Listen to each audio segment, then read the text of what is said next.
Misalnya jembatan Kukar, jembatan di Priok, jembatan di mana lagi. Ambrol, Pak. Karena katakanlah anggaran seharusnya 100 miliar. Nasaruddin aja minta 13% buat gue. Itu baru Nasaruddin.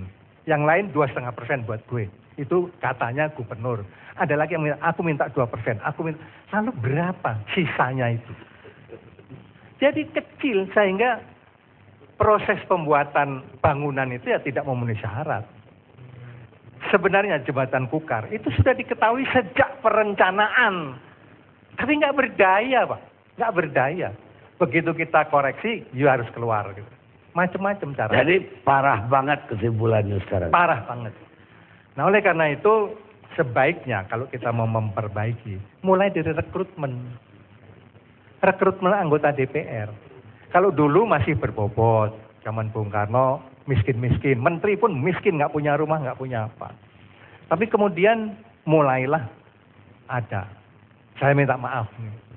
Ada artis, ada pelawak, ada pengusaha besar dan lain-lain. Berbondong-bondong masuk dengan segala eksesnya. Saya tahu kok Pak. Untuk jadi anggota nomor 1 itu pasti bayar. Pasti itu. Kalau enggak ya kroni pimpinan partai gitu. Jadi karena hal-hal rekrutmen seperti ini, kita nggak akan dapat anggota yang berbobot. Akibatnya ya mementingkan diri, mementingkan kelompok, mementingkan keluarga, dan lain sebagainya. Oleh karena itu, undang-undang perekrutan harus... Perekrutan calon anggota DPR. Betul. Harus kita perbaiki. Harus diperbaiki. Bagaimana caranya menurut Bapak? Undang-undangnya diganti, persyaratannya harus diperberat. Misalnya? Misalnya, karena sekarang sudah maju mungkin S1.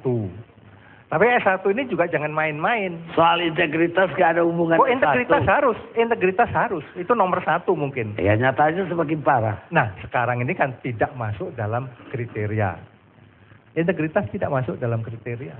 Jadi siapapun boleh masuk? Boleh masuk. Jadi karena itu kan kita melihat Pak. Persyaratan itu kadang-kadang dihabiskan juga oleh badan-badan yang memeriksa. Apakah itu KPU atau Bawaslu atau apa. Nyogok, lolos. Ijazah palsu, lolos. Berapa ijazah palsu yang dipunyai oleh bupati, oleh anggota DPR. Ketahuannya sudah terlambat. Jadi hal-hal demikian ini memang masalah moral bangsa Indonesia yang sudah terus terang. Baik, sekarang Pak saya tapi. Sebelum saya kemukakan ada 4 pokok. Saya ingin mengatakan karena di sini ada yang terhormat atau yang mulia anggota-anggota DPR supaya mereka tidak tersinggung. Maka saya ingin mengatakan bahwa selalu ada perkecualian. Dalam bahasa Belanda dikatakan de uitzonderingen bevestigen de regel. Selalu ada perkecualian. Bahwa mereka tukar loncat partai atau apa. Tapi ada satu hal, Pak Rani. Saya baca di majalah Time. Itulah sebabnya tadi saya katakan, politicians are just like gangsters. You never catch them except red-handed. Nah sekarang ketangkap Banggar ini. Jadi menurut saya, Banggar itu kalau tidak mau dihapuskan, ya semua harus diganti. Pimpinannya, anggotanya. Sekretaris dan ketua DPR itu harus diperiksa oleh KPK. Oleh KPK. Ini orang-orang anggota DPR yang terhormat ini kalau ditahan 2-3 hari di Cipinang, ngomong Pak nanti. Nanti buka semua. Tidak mempunyai rasa malu lagi. Tapi asal jangan Bapak tambah awalan dan akhiran. Kemaluan. Ya, nanti keluarga saya marah lah. Iya, terus Pak. Begini Pak, bukan hanya sampai di Banggar itu, pasti orang-orang ini tidak ambil duit itu untuk diri kantongnya sendiri. Saya yakin ada yang bocor ke partai. Nah, sekarang menjadi pertanyaan, mungkin Pak Permadi belum memikirkannya. Kalau partai ikut terima duit, apa partai ini harus dibubarkan atau dibiarkan atau bagaimana? Ini juga yang harus ini. Jadi saya pikir tidak hanya yang terhormat ini, saya sayang itu.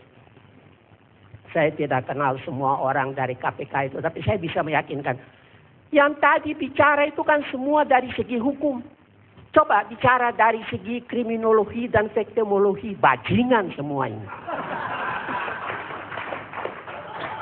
Saya bisa mengatakan itu, meskipun di sini ada pengacara-pengacara terkenal. Ya kan? Saya juga tahu siapa itu Yoris kan. Saya juga tahu kecuali yang muka-muka baru yang baru jadi ini. Saya kenal juga yang di sana itu. Kenal semua saya. Dan saya mengalami itu yang tadi dikatakan oleh Pak Permadi. Ini kan main duit semua kan Pak. Nah, jadi menurut hemat saya, ya ini keadaan mau diperbaiki ya bagaimana. Ikan busuk itu yang busuknya kepalanya Pak, bukan ekornya. Pak, masih ada harapan nggak bangsa ini? Kenapa Pak? Masih ada harapan nggak bangsa ini?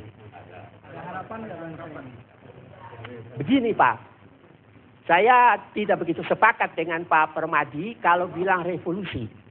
Sebab kalau Bapak pelajari sejarah revolusi, itu dikatakan the revolusi verslæt haar eigen kinderen. Apa artinya? Revolusi selalu akan membunuh orang-orang yang tidak bersalah. Yang bajingan-bajingan itu lolos Pak. Revolusi memakan anaknya sendiri. Ya Pak. Dan saya yakin ini sekarang ini orang sudah tidak tahu lagi siapa korupsi seperti di pasar ikan.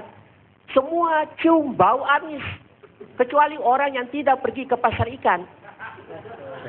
Pak, saya ingin Bapak lanjutkan. Masihkah bangsa ini bisa optimis? Kita istirahat sejenak pemirsa.